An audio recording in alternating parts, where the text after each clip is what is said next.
It was late afternoon in a busy part of Washington, D.C., where life moved at its usual chaotic pace.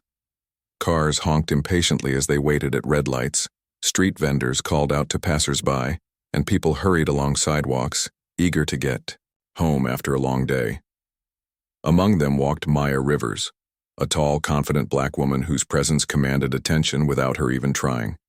She wore plain clothes, a fitted jacket, jeans, and sturdy boots that clicked softly against the pavement.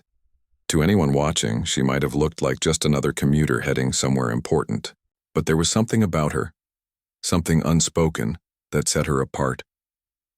Maya wasn't thinking about much as she walked. Her mind was calm, focused on the rhythm of her steps and the cool breeze brushing against her face. She had spent years training herself to stay alert, always aware of her surroundings. Years ago, when she joined the Navy SEALs, she learned quickly that survival depended not only on physical strength, but also on mental sharpness. Now, even though she was on leave, those instincts stayed with her. Every sound, every movement around her registered in her brain like notes in a song, but today felt different somehow. The air seemed heavier, charged with an energy Maya couldn't quite place. Maybe it was because she noticed a group of young men standing near the subway entrance up ahead. They were loud, laughing obnoxiously, and clearly looking for trouble. Their body language gave them away, shoulders tense, eyes scanning the crowd for someone weaker to pick on. Maya slowed her pace slightly, observing them from a distance. She didn't want any problems. All she wanted was to get back to her apartment, relax, and maybe read a book before bed. Still, she knew better than to ignore danger signs. In her line of work, ignoring warning signals could mean disaster. So instead of turning away or crossing the street, Maya kept walking straight toward them. If anything happened, she'd deal with it. That's what she'd always done. As she got closer, one of the men spotted her. He nudged his friends, nodding in her direction. "Hey, check her out," he said, smirking. His voice carried over the noise of the street, loud enough for Maya to hear. She ignored him, keeping her gaze steady and her stride unwavering. But the gang wasn't done yet. Another man stepped forward, blocking her path entirely. "What's wrong? Too good to say hi?" he taunted, his tone dripping with mockery. The rest of the group closed in around her, forming a tight circle. There were 5 of them altogether, each one bigger and louder than the last. One leaned in too close, invading her personal space. Another made a crude comment about how women shouldn't walk alone at night. The leader of the group, the one who had first noticed her, crossed his arms and smirked, clearly enjoying himself. "You lost, sweetheart?" he asked, his voice laced with arrogance. To most people, this would have been terrifying. Being surrounded by strangers who towered over you, especially when outnumbered, would make anyone feel powerless. But Maya wasn't most people. Inside, her heart rate quickened ever so slightly, but outwardly she showed no sign of fear. Her expression remained calm, almost serene. She didn't flinch or look away. Instead, she met their stares head-on, her dark eyes piercing through their bravado like daggers. For a moment, nobody spoke. The tension between them grew thicker, almost suffocating. The gang members exchanged glances, unsure what to make of this woman who refused to back down. Most people would have begged for mercy by now, trembling and crying. But Maya stood perfectly still, radiating an aura of quiet authority. It was as if she were sizing them up, calculating their weaknesses in her mind. And perhaps she was. Finally, the leader broke the silence. "You think you're tough, huh?" he sneered, stepping even closer. His breath reeked of alcohol and his posture screamed aggression. "Let's see what you've got." That's when Maya realized something crucial. These men weren't just drunk or bored. They were cowards. Beneath their bluster and bravado lay insecurity, fear, and a desperate need to prove themselves. They picked on others because it made them feel powerful. But Maya wasn't afraid of them, not in the slightest. She took a deep breath, steadying herself, her muscles tensed slightly, ready to spring into action if needed. Yet she didn't move. Not yet. Part of her hoped they'd back off once they saw she wasn't intimidated, but deep down she knew better. Men like these thrived on control. They wouldn't stop until they pushed her far enough to react. And react she did, but not in the way they expected. Without warning, Maya shifted her weight forward, closing the gap between herself and the nearest attacker. Before he could blink, she grabbed his wrist with lightning speed, twisting it behind his back until he yelped in pain. The suddenness of her movement stunned the others, leaving them momentarily frozen. Then chaos erupted. One man lunged at her, swinging wildly with his fists. Maya sidestepped effortlessly, dodging his clumsy attack before delivering a sharp elbow strike to his ribs. Another tried to grab her from behind, but she spun around, using his momentum against him to send him stumbling into his friend. Within seconds, the entire dynamic of the confrontation shifted. What had started as a display of dominance turned into a fight for survival, for the gang at least. Maya fought with precision and purpose, every move calculated and deliberate. Years of combat training had taught her how to neutralize threats efficiently, conserving energy while maximizing impact. She didn't throw punches recklessly. She targeted pressure points, joints, and vulnerable areas with surgical accuracy. Each strike landed with devastating effect, leaving her opponents dazed and disoriented. By the time it was over, all 5 men lay sprawled on the ground, groaning in pain. Some clutched their sides, others nursed bloody noses, and none dared to look her in the eye. Maya stood amidst them, breathing evenly, her composure unchanged. She hadn't broken a sweat. To her, this wasn't a victory, it was simply self-defense, a necessary response to a threat she hadn't invited but couldn't ignore. Around them, the crowd that had gathered during the commotion erupted into applause. People cheered, some calling out words of admiration while others filmed the scene on their phones. Strangers approached Maya, thanking her for standing up to the bullies, but she barely acknowledged them. Her focus remained on the men lying, defeated at her feet. As sirens wailed in the distance, signaling the arrival of police officers, Maya stepped back, putting distance between herself and the scene. She didn't wait for questions or explanations. Instead, she turned and walked away, disappearing into the sea of faces that filled the city streets. For now, her job was done.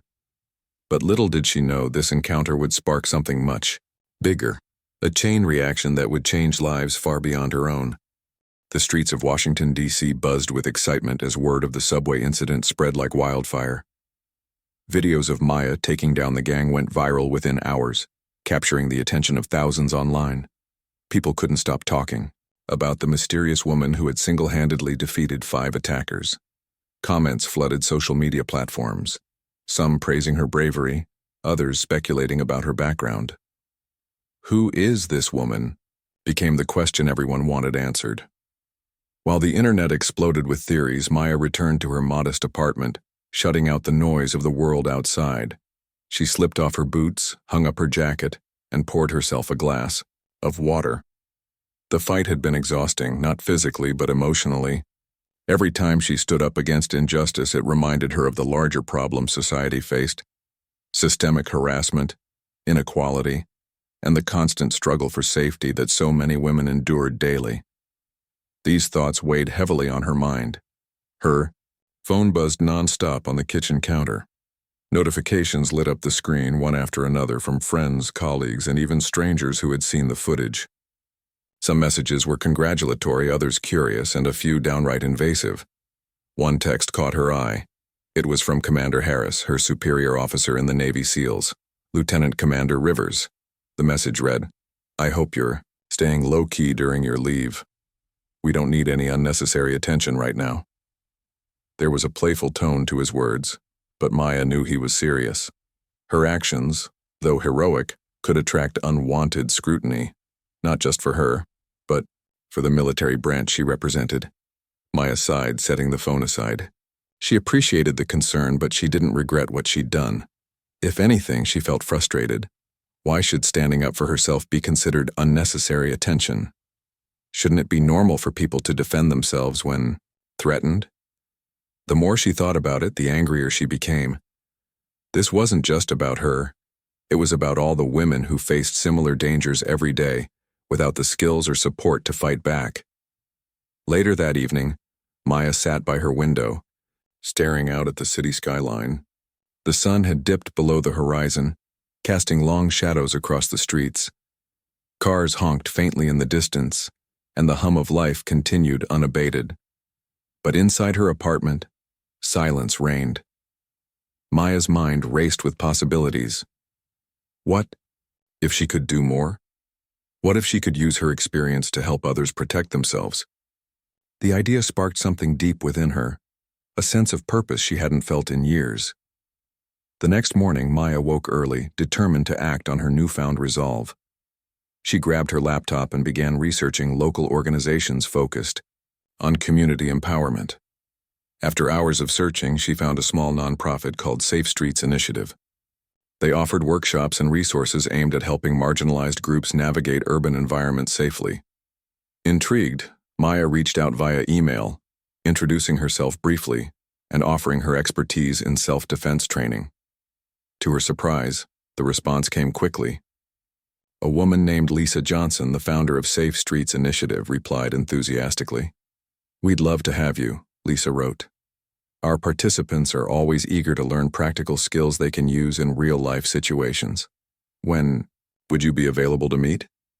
Maya smiled, feeling a flicker of hope.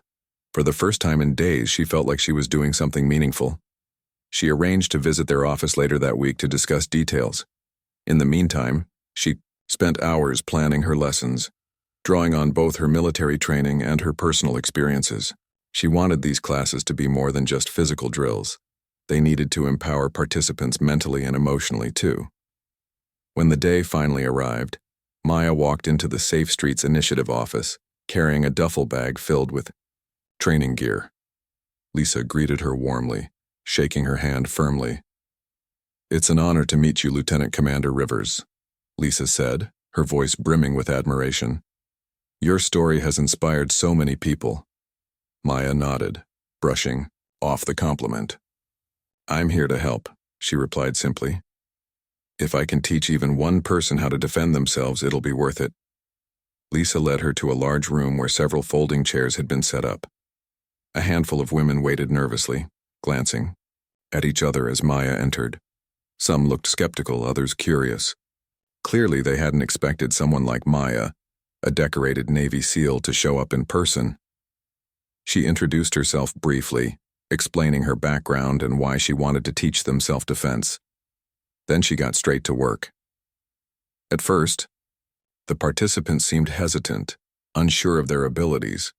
Many confessed they'd never thrown a punch before, let alone imagined defending themselves against an attacker. Maya listened patiently, encouraging them to share their fears and concerns. "Fear is natural," she told them, "but fear doesn't have to control you. My job is to give you the tools to take back that control." She started with basic techniques: how to stand confidently, maintain eye contact, and project strength through body language. Then she moved on to physical moves, blocking punches, breaking free from grabs, and striking vital areas like the throat, groin, and knees. Each lesson was accompanied by clear explanations and demonstrations. Maya emphasized repetition, ensuring her students practiced until the movements felt natural. As the session progressed, something remarkable happened. The women began to transform. At first, they were timid, flinching at the slightest touch, but slowly their confidence grew. By the end of the class, they were laughing, cheering each other on, and eagerly volunteering to demonstrate techniques. One participant, a young mother named Sarah, stepped forward hesitantly during a practice drill. When she successfully executed a move Maya had taught, the entire room erupted into applause. "I did it," Sarah exclaimed, tears welling up in her eyes. "I actually did it." Maya smiled, feeling a surge of pride. This was exactly what she had hoped for. These women weren't just learning self-defense, they were reclaiming their power, and that was priceless. Word of Maya's involvement with Safe Streets Initiative spread quickly. Local news outlets picked up the story, highlighting her efforts to empower women in the community. Journalists interviewed participants who spoke passionately about how much the classes meant to them. "Before this, I didn't think I could protect myself," one woman said. "Now I feel like I have a fighting chance." The coverage brought new attention to the organization, leading to an influx of donations and volunteers. More importantly, it inspired other cities to adopt similar programs. Community leaders across the country reached out to Maya, asking for advice on implementing self-defense initiatives in their own neighborhoods. Even politicians took notice, proposing legislation to address street harassment and improve public safety measures. Despite the growing recognition, Maya remained humble. She declined interviews whenever possible, preferring to focus on her work rather than seek fame. To her, the real heroes were the women who showed up to her classes, willing to face their fears and push beyond their limits. They were the ones making a difference, not her. Still, Maya couldn't deny the impact she was having. Every time she saw a student master a technique or gain confidence, she felt a renewed sense of purpose. Her decision to step in that day near the subway hadn't just stopped a group of bullies. It had sparked a movement. People everywhere were talking about the importance of standing up against injustice, no matter how daunting it might seem. One evening after class, Maya stayed behind to clean up the training space. As she packed away mats and equipment, Lisa approached her, holding a stack of thank you cards from participants. "These are for you," Lisa said, handing them over. They wanted to express their gratitude. Maya accepted the cards, flipping through them quietly. Each note was heartfelt, filled with stories of empowerment and transformation. One card stood out in particular. Written in shaky handwriting, it read, "Thank you for showing me that I am stronger than I ever believed. Because of you, I know I can protect myself and my daughter." Tears welled up in Maya's eyes as she read those words. For so long, she had wondered if her actions truly mattered. Now, holding that card in her hands, she realized they did. Her mission wasn't just about teaching self-defense, it was about giving people hope and showing them they weren't powerless. And, as long as there were people willing to stand up for what was right, the world would always have heroes like Lieutenant Commander Maya Rivers. As weeks turned into months, Maya's self-defense classes became a beacon of hope for women across Washington, D.C. The small nonprofit Safe Streets initiative had grown beyond anyone's expectations. What started as a modest effort to teach practical skills had evolved into a movement that inspired entire communities. Women from all walks of life, students, professionals, mothers, and retirees, flocked to Maya's sessions, eager to learn how to protect themselves. Each class was filled to capacity, with waiting lists stretching longer than Lisa Johnson, the founder, had ever imagined. Maya threw herself into the work wholeheartedly. She spent hours refining her lessons, tailoring them to suit different ages and skill levels. For younger participants, she focused on awareness and de-escalation techniques, teaching them how to avoid dangerous situations altogether. Older women, many of whom hadn't exercised in years, learned basic strength-building exercises alongside defensive moves. No matter who they were or where they came from, Maya made sure every student left her class feeling stronger, not just physically but mentally and emotionally too. Her dedication didn't go unnoticed. Local newspapers ran feature stories about her, calling her the subway heroine who empowers women. Television crews showed up at her classes, filming segments that aired during primetime news. Social media exploded with hashtags like "Be Like Maya" and "Asher Fight Back Strong," encouraging women everywhere to take charge of their safety. Even celebrities chimed in, praising Maya's courage and leadership. But fame came with its own set of challenges. As Maya's profile rose, so did criticism. Some skeptics argued that self-defense classes weren't enough to solve systemic issues like street harassment and gender-based violence. Others accused her of glorifying violence, claiming she promoted aggression instead of peace. A few trolls online went as far as posting hateful comments, questioning whether a black woman should be leading such a high-profile initiative. At first, Maya brushed off the negativity. She knew not everyone would agree with her methods, and she didn't let the haters shake her resolve. But as the attacks grew more frequent and personal, it began to wear on her. Late at night, when the city outside her apartment fell silent, Maya found herself replaying those harsh words in her mind. Was she doing enough? Could she truly make a difference? Or was she just putting a Band-Aid on a much bigger problem? One evening, After an especially grueling day, Maya sat alone in her living room, staring blankly at the wall. Her phone buzzed incessantly with messages, some supportive, others cruel, but she ignored it entirely. Instead, she picked up an old photo album from her bookshelf. Flipping through its pages, she revisited memories of her time in the Navy. SEALs, training exercises under the scorching sun, missions in remote corners of the world, and moments of camaraderie with her fellow soldiers. Those years had tested her in ways she never thought possible, pushing her to her limits and forcing her to grow stronger. And yet, despite everything she'd achieved, Maya couldn't help but feel a pang of doubt. Had all her sacrifices led her here, to this moment, where she stood caught between admiration and backlash? Was this really what she was meant to do? Her thoughts were interrupted by a knock at the door. Reluctantly, she got up to answer it. Standing on the other side was Lisa Johnson holding a steaming cup of coffee. "I figured you might need this," Lisa said with a warm smile, stepping inside without waiting for an invitation. Maya accepted the drink gratefully, gesturing for Lisa to sit down. For a while, neither of them spoke. Then Lisa broke the silence. "You've been quiet lately," she said gently. "Is everything okay?" Maya hesitated, unsure how much to share.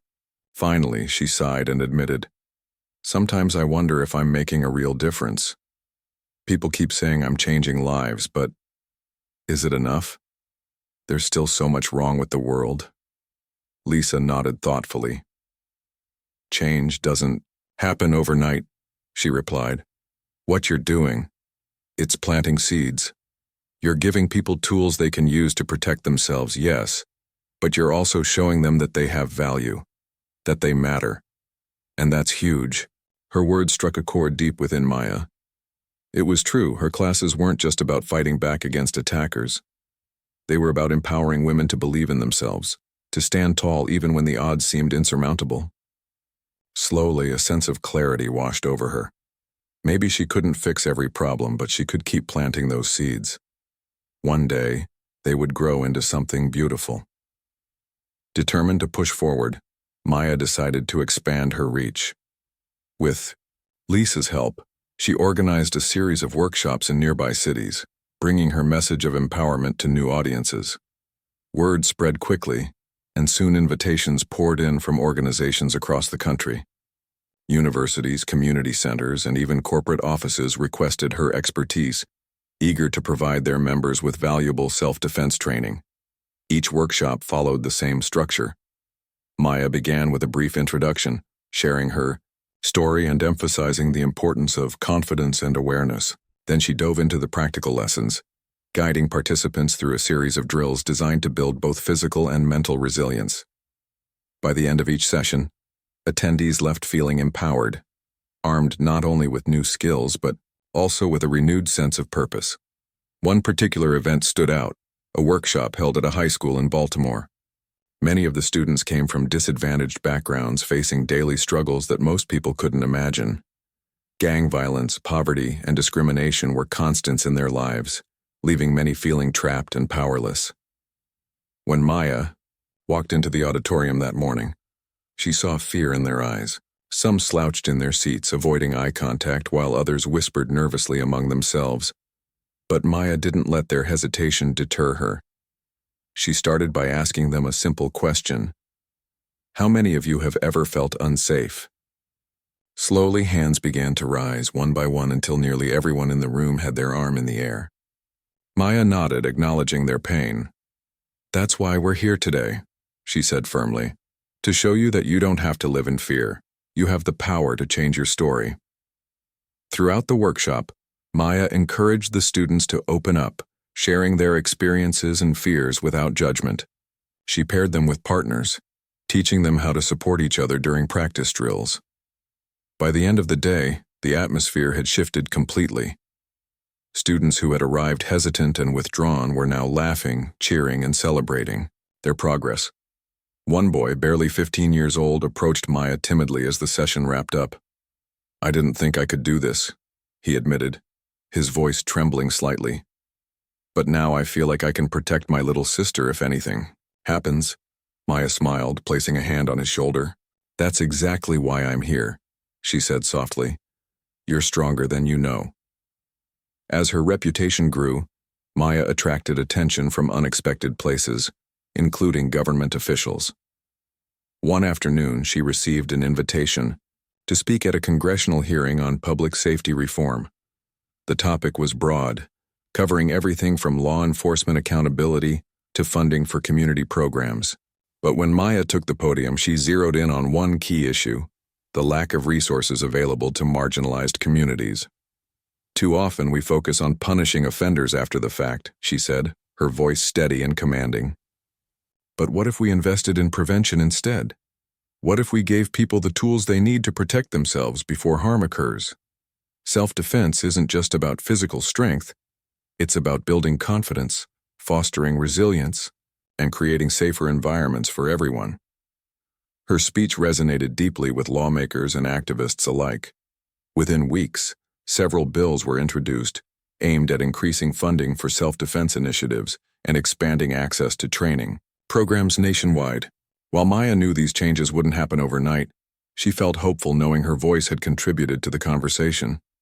Still, she remained grounded, refusing to let success distract her from her ultimate goal: empowering individuals to take control of their own safety. Every time she stepped into a classroom or onto a stage, she reminded herself why she started this journey in the first place. It wasn't for recognition or accolades. It was for the countless women and girls who deserve to walk through life without fear. And as long as there were people willing to fight for justice, Maya Rivers would stand alongside them, ready to lead the charge. By now, Lieutenant Commander Maya Rivers had become a household name. Her face appeared on magazine covers, television interviews, and billboards promoting safety awareness campaigns. People admired her not just for her combat skills, but for her unwavering commitment to helping others. Yet despite the accolades, Maya never lost sight of why she started this journey: to empower those who felt powerless. She knew that real change happened not through grand gestures, but through small, consistent actions, day by day, person by person. Her schedule had grown busier than ever. Between leading workshops across the country, speaking at conferences, and consulting with policymakers, Maya barely had time to rest. But she didn't mind. Every moment spent teaching someone how to defend themselves was worth it. Still, the relentless pace began to take its toll.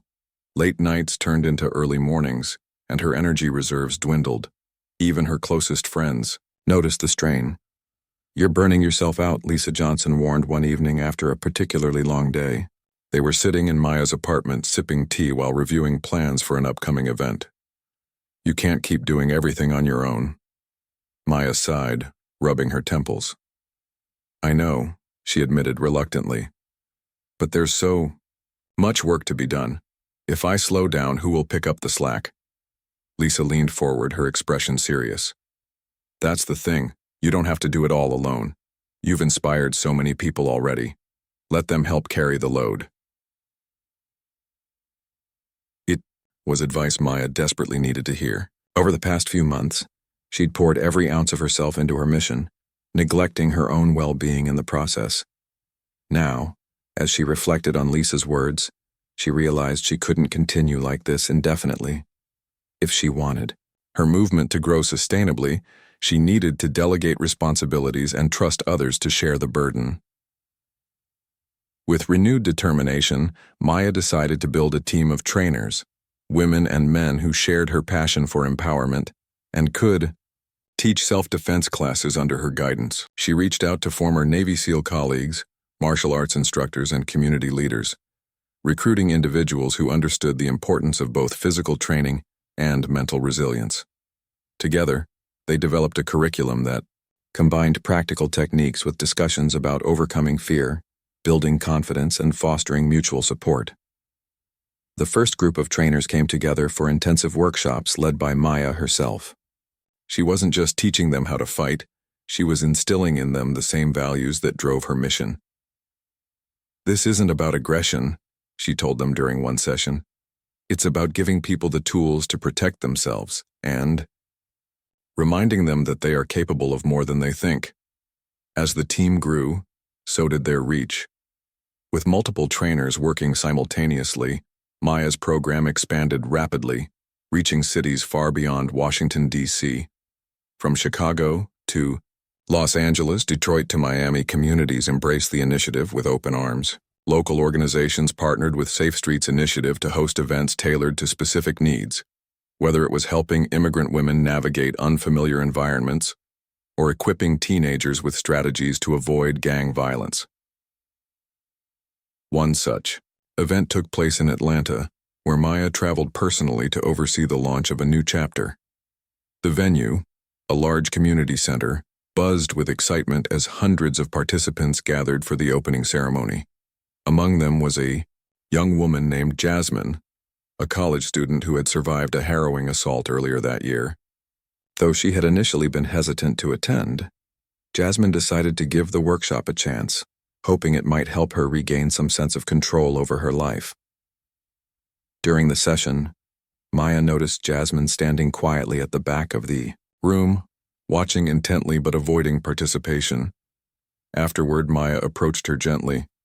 "Hey," she said, offering a warm smile. "How's it going?" Jasmine hesitated before replying. "I'm trying," she said softly. "It's hard. I don't know if I can really do this." Maya nodded knowingly. "It's okay to feel that way," she reassured her. "But let me ask you something. Why did you come here today?" Jasmine thought for a moment. "I guess I want to feel safe again, like I'm not always looking over my shoulder." "That's a good reason," Maya said firmly. "And you know what? You're stronger than you realize. It's okay to start small, just take one step at a time." Over the course of the weekend, Jasmine slowly opened up, joining group exercises and practicing basic moves alongside other participants. By the final day, she stood taller, her eyes shining with newfound determination. When Maya called her up to demonstrate a technique during the closing session, Jasmine stepped forward confidently, earning applause from the entire room. Afterward, Jasmine thanked Maya tearfully. "I didn't think I could ever feel strong again," she confessed, "but you showed me I can. Thank you." Moments like these reminded Maya why she kept pushing forward, even when the weight of responsibility threatened to overwhelm her. Each success story fueled her resolve, driving her to expand her efforts further. Despite her growing influence, Maya faced mounting resistance from unexpected quarters. Some critics argued that her focus on individual empowerment undermined broader systemic reforms. Others accused her of profiting off trauma, pointing to corporate sponsorships and government grants that supported her initiatives. While Maya dismissed most of these claims as baseless, one accusation struck a nerve: the idea that she was ignoring the root causes of violence by focusing solely on self-defense. Determined to address these concerns, Maya organized a summit, bringing together activists, academics, and policy experts to discuss holistic approaches to public safety. Held in New York City, the event drew widespread attention, attracting attendees from across the globe. Panels explored topics ranging from affordable housing and education reform to police accountability and gun control. At the heart of the discussions was a central question: how could society create conditions where self-defense became unnecessary? During the closing keynote speech, Maya addressed the audience directly. "Self-defense is important. It saves lives," she acknowledged. "But it's only part of the solution. True safety requires addressing the underlying issues that make people vulnerable in the first place. That means tackling poverty, dismantling systems of oppression, and ensuring everyone has access to resources and opportunities." Her words resonated deeply, sparking conversations that continued long after the summit ended. Inspired by the dialogue, several organizations launched collaborative projects aimed at combining grassroots activism with policy advocacy. For the first time, Maya saw glimpses of a future where her work intersected seamlessly with larger movements for social justice. Back home, Maya found solace in the quiet moments between engagements. She often returned to her favorite spot near the Potomac River, where she could watch the water flow steadily, carrying away worries and doubts. Here, surrounded by nature, she reflected on how far she'd come, and how much farther she still had to go. One crisp autumn morning, as golden leaves swirled around her feet, Maya received a call from Lisa. "There's someone here who wants to meet you," Lisa said excitedly. "She says she owes you everything." Curious, Maya agreed to stop by the office later that afternoon. When she arrived, she was greeted by a familiar face, Sarah, the young mother from her very first class. Since that initial session, Sarah had transformed dramatically. No longer timid or unsure, she radiated confidence, her posture straight, and her gaze steady. "I wanted to thank you," Sarah said, holding out a framed photo. In it, she stood proudly alongside her daughter, both smiling brightly. "Because of you, I finally feel like I can protect us, and I'm not afraid anymore." Tears welled up in Maya's eyes as she accepted the gift. For all the challenges she'd faced, for all the criticism and exhaustion, moments like this made it all worthwhile. She hadn't set out to change the world, but in empowering others she had sparked a ripple effect that touched countless lives. And though the road ahead remained uncertain, Maya knew one thing for sure. As long as there were people willing to stand up and fight for justice, the world would always find its heroes. The years passed quickly, each one marked by milestones that solidified Maya River's legacy as a symbol of courage and empowerment. What had started as a single act of defiance near a subway station had grown into a nationwide movement, touching the lives of thousands. From bustling cities to small towns, Maya's influence reached far beyond what she could have ever imagined. Her self-defense workshops became institutionalized programs within schools, community centers, and even corporate offices. The curriculum she developed, balancing physical techniques with mental resilience, was adopted globally, translated into multiple languages, and taught by trainers inspired by her vision. But for all her achievements, Maya remained grounded. She never sought fame or fortune. Her mission was always about helping others reclaim their power. Yet, despite her humility, recognition found her anyway. Awards lined the shelves of her modest apartment. Humanitarian honors, commendations from government officials, and letters of gratitude from people whose lives she had changed.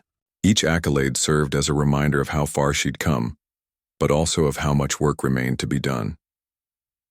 One crisp winter morning, Maya stood on the stage of a packed auditorium in Washington, D.C., ready to deliver a keynote address at the WY Annual Women's Empowerment Summit. The event drew attendees from around the world, activists, educators, business leaders, and ordinary citizens united by a shared desire to create a better future. As Maya stepped up to the podium, the crowd erupted into applause, rising to their feet in admiration. For a moment she paused, taking in the sea of faces before her. Then, with a deep breath, she began to speak. "Today, I want to talk about fear," she said, her voice steady and commanding. "Fear is something we all experience. It's natural, human. But too often, fear becomes a cage, trapping us in patterns of helplessness and despair. When I first started teaching self-defense, my goal was simple: to give people tools to break free of that cage, to show them they are stronger than they think." She paused, letting her words sink in. "But over time, I realized that true empowerment isn't just about learning how to fight back. It's about believing you deserve to live without fear. It's about standing tall even when the odds seem insurmountable. And most importantly, it's about lifting others up along the way." Her speech resonated deeply, earning a standing ovation that lasted several minutes. Afterward, attendees queued up to meet her, sharing their own stories of triumph and gratitude. Some cried openly, thanking her for giving them the strength to face challenges they once thought impossible. Others expressed admiration for her unwavering dedication, calling her an inspiration to generations of women and girls. Among the crowd was Jasmine, the college student Maya had encouraged during the Atlanta workshop years earlier.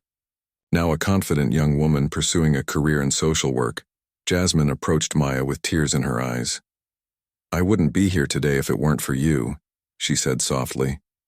"You showed me that I'm capable of more than I ever dreamed. Thank you." Maya smiled warmly, pulling Jasmine into a hug. "You did the hard work," she replied. "I just gave you a push." As the summit wrapped up, Maya retreated to her favorite spot by the Potomac River to reflect on everything she'd accomplished, and everything still left to do. The sun dipped below the horizon, painting the sky in hues of orange and pink. The water shimmered gently, mirroring the calmness she felt inside. For the first time in years, Maya allowed herself to pause to truly appreciate the impact she'd made. Yet, even as she basked in the glow of success, Maya knew her journey wasn't over. While her programs had transformed countless lives, systemic injustices persisted. Street harassment, domestic violence, and inequality continued to plague communities worldwide. These were battles that couldn't be won overnight, but Maya believed they could be won. With enough determination, collaboration, and compassion, change was possible. Her thoughts turned to the next generation, the young women and men who would carry the torch forward. Many of her former students had gone on to become leaders in their own right, organizing grassroots initiatives and advocating for policy reforms. They were proof that empowerment bred empowerment, creating a ripple effect that extended far beyond any single individual. Determined to leave a lasting legacy, Maya announced plans to establish a foundation dedicated to advancing safety and equality for marginalized groups. Named after her late mother, a strong, resilient woman who had raised her with love and wisdom, the foundation aimed to provide resources, training, and advocacy for underserved communities. Its mission statement was simple, yet profound: empowering individuals to build safer, stronger futures for themselves and for others. The announcement sparked widespread support, drawing donations and partnerships from organizations across the globe. Volunteers poured in, eager to contribute to a cause greater than themselves. Within months, the foundation launched its first major project, a nationwide campaign to educate youth about consent, boundaries, and mutual respect. Schools embraced the initiative, incorporating its lessons into curriculums and extracurricular activities. As spring arrived, Maya returned to active duty with the Navy SEALs, balancing her military responsibilities with her ongoing work through the foundation. Though her schedule remained demanding, she thrived on the challenge, finding fulfillment in both roles. Whether leading missions abroad or empowering communities at home, Maya embodied the spirit of service, a beacon of hope in a world often clouded by darkness. One evening, as she sat on her balcony watching the stars twinkle above, Maya reflected on her life's purpose. She thought about the gang that had once surrounded her near the subway station, their arrogance masking insecurity.